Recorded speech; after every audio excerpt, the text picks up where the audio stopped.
non non loolu moo doon li gën d'ailleurs man moo tax man vraiment bëggoon naa ko am. bëggoon naa ko am bëggoon naa ko am bëggoon naa ko am en direct. alors Bouba très rapidement ñaata oui ma Bouba s'il te plaît. Aliou Sall démissionné na. téye na alxuraan waat yow démission wam boobu noo ko jàngatee. déedéet boobu doo ma tëj ci benn boîte. non toi je t'adresse une question fermée. parce que le réalisateur te met la pression. non non c'est pas qu'il me. non non doo bàyyi ni nga bàyyee gars yi ñu développé. doo ma tëj ci boîte. bàyyi loolu la question tëj ci boîte xam nga y a des mais ni wax ay technique de kii la rek. man sama j'ai une question fermée pour toi. yow loo xam ne vendredi bu ne nga essayé que doo sotti dama am. bu ma tëj ci boîte naan ma kii xam nga loolu dafa ne Aliou Sall bu tegee loxoom ci Kamil Wade waaw. Pape Djibril ne ko question fermée moom laa ko adressé. dama ko fermé. man en fait man lu may wax dans cette histoire de pétrole ak gaz là man bëgguma ko booleeg lenn. et moi dama am problème si ñaari côté benn bu njëkk bi moom mooy que problème mu pétrole ak gaz bi il faut mu leer. et je pense que li koy gën a leeral mooy li ni ñu koy aborder mu gën a yomb ay contrat la ñu signé contrat yi baax na wala baaxul. loolu moo gën a intéressé le Sénégalais. merci. pas nit ki am na expérience ak amu ko man waxuma loolu xam nga man Sénégalais bi dama bëgg fii ak 40 ans yi di ñëw lan la contrat boobu ma signé lan lay def ki sama njaboot man loolu moo ma ëppal importance. ba c'est tellement important que bugguma ko booleeg dara. je pense que le 1er mai bi président Macky Sall dafay sortie bi ak travailleurs yi. il était vraiment peut-être en position de force parce que mu ngi doog a jóge ci ay élections peut-être moment boobu quand même boo doon xool taux de popularité am et tout ça gagné naa 55% dugg na fi génn fi 58 waaw donc voilà. et je pense que gars yi gobe wuñu loolu avalé wuñu ko ñu téye ko et je pense que c'est légitime mais man sama problème ñaar la bu njëkk bi mooy aar sunu réew pour man c'est un gros n'importe quoi loolu manque de respect aux Sénégalais yi la. parce que en réalité ce problème de gaz ak pétrole dafa war a leer donc du ay affaire aar suñu aar bugguma réplication wu travail ñëw jaxasoo si ba dévier ñu suñu objectif et je pense que man bu ma jëlee recul je ne suis même pas d'accord ak aar li ñu bokk si loolu pour man seen dox bi suñu dox bi ñu war a def ñun ñëpp sénégalais moom mooy doxu pétrole beeg gaz bi na leer taw dañ ko war a quand même encadrer ko. tu as raison pour man munoo xeex bu toll nii. ak discours yu toll nii. sénégalais yi ngeen fi nekkal. c'est pas politique. bu dee c'est pas politique bu dee kenn amu ci intérêt personnel. waruñ on doit être assez intelligent et averti pour ne pas jaxase koog leneen ba finalement mu nekk benn plateforme ci ay plateformes yu bëri. je ne comprends pas. oui. C'est pas un problème des travailleurs les travailleurs c'est aussi des Sénégalais le pétrole c'est pour les Sénégalais nañu leen dindi li nga xam ne revendication wu travailleurs yi lu leen président Macky Sall la traité woon loolu beneen affaire la bu ñu war a régler dañ ko régler buñ ni ñu ko war a régler mais problème mu pétrole ak gaz daf pour man bu ñu ko commencé booleeg yeneen affaire c'est parce que il y a un problème nguur bi mi ngi créer benn contre-pouvoir mais aussi keneen ku mën a profiter ci opportunité wax naa ko sànq le pour man ce régime là n'a jamais été autant si benn posture bu xaw a difficile. qu'on se dise la vérité on était là quand même Macky Sall président Macky Sall bi mu faloo ba léegi je pense que moment bi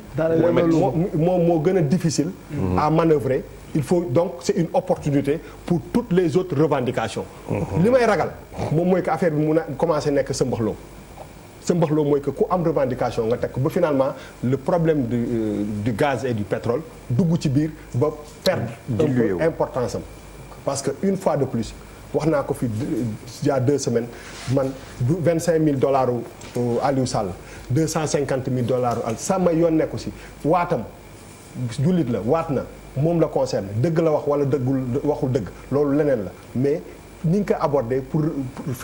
un peu convoquer même l'histoire de l'implication du procureur pour man c'est pas ça ku ne loo xam wax ko ak ku ne loo dégg wax ko c'est pas un problème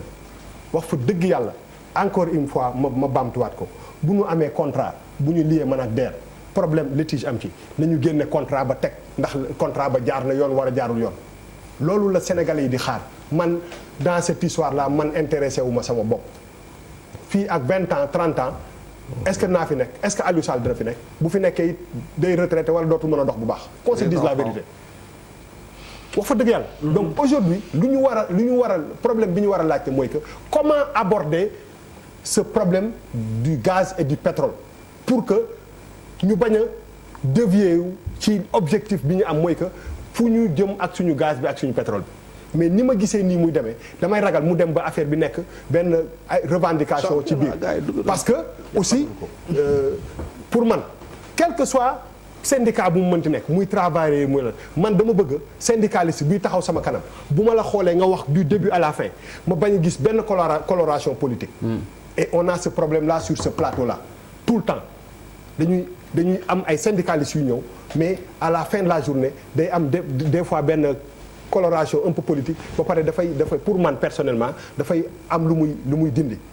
parce que ñun aussi dañu am nopp di déglu di seetlu bu nit bi di wax damay bëgg mu nekk loo xam ne dama naan vraiment ça c'est pour un objectif bien déterminé donc ce problème de gaz et de pétrole waruñu ko boole ak yeneen revendication bien que yeneen revendication dañu légitime comme bii mais bii amul benn bu ma ci ëpp solo du ay 2% 3% c'est l'avenir de nos enfants et de notre pays donc aujourd'hui comment on aborde ce scandale de pétrole et de gaz il faut ñu xoolaat ko c'est pas un problème de justice ay dañ ko tëj 10 ans 20 ans fajul avenir suñu doom ya na leer bi moom mooy que la ñu seq ak nit ñi nañ ko génne teg ko mu ngeen bañ ko yóbbu ci ay termes techniques affaire bi jaxasoo ba finalement les gens ne vont pas comprendre pour man c'est ça le truc donc bu ñu commencé quand même on tire dans tous les sens parce que pour man aar li ñu bokk vraiment je le dis bu ñu demoon ci mouvance boobu ñu demoon reculer parce que am na ñeneen ñu ñëw yoo xam ne mën nañu indi mobilisation c'est parce que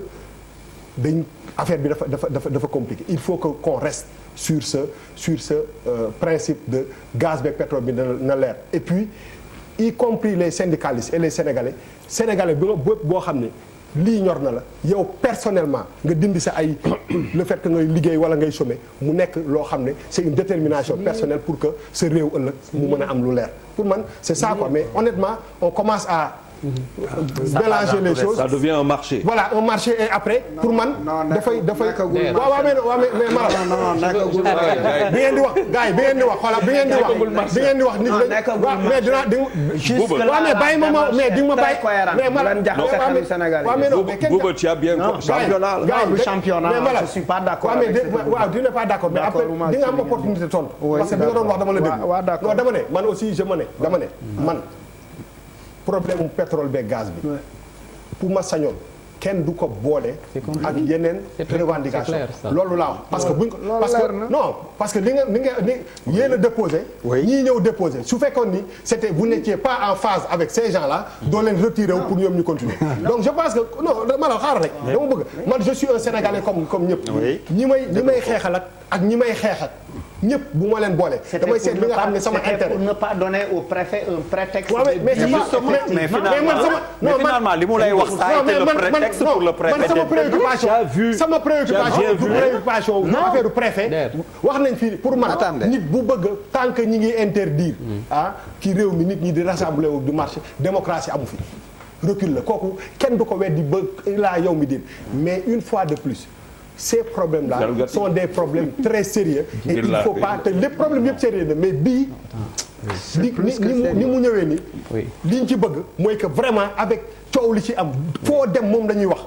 ñu bañ perdre aussi benn fil booba tamit moytul li ngay wax de réew bu amul démocratie lii nga toog di wax boo ko waxee doo ñibbi sa kër de mais non d'accord mais xam nga dama pour ma démocratie boobu may wax noonu non xam naa fi ngay waxee mais parce que wax lii ça n'a rien à voir parce que joxe lii ba pare tere nit ñu rassembler c'est la même chose alors Malal may leen depuis sànq ñi ngi wax quand même